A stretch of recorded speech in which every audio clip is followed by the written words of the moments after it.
Dear Ms., A Revolution in Print is now streaming on HBO and Max. It is a three-part film directed by multiple filmmakers, Salima Koroma, Alice Gu, and Cecilia Aldarondo, and is produced by William Ventura and McGee Media.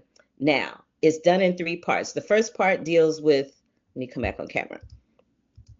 The first part deals with how Ms. Magazine came into existence and how a lot of reporters, including some really famous ones, I won't mention them by name, kind of dogged it. Well, I am going to mention him by name because it stands to be mentioned. Harry Reasoner, who also was known for bullying and being a butthead to Barbara Walters, went on his commentary segment of his show talking about how Ms. Magazine sucked. We don't need a feminist magazine. Blah, blah, blah. Well, he got his butt handed to him because, baby, the magazine, when it first came out, had about 400,000 copies. And by the time it was done, it had over, I think, 200 million readers or something, somewhere close to that. But he got his butt handed to him. I was like, yeah, thank you and good night.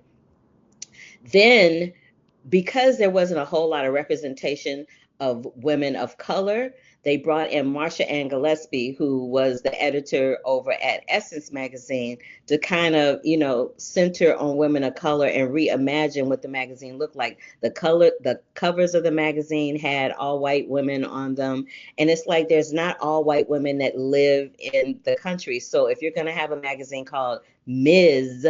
Magazine, it should reflect all women in the diaspora. And that is what Marsha Ann Gillespie brought to it. And we hear all about that in part one. They also talk about how the magazine tackles such topics as abortion and Shirley Chisholm's bid for president.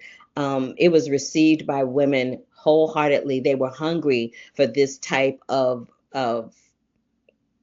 not controversy, but they were hungry for this type of coverage when it came to women, where it wasn't just, you modeling some clothes and looking cute. It really delved into the things that matter to women and things that women were interested in.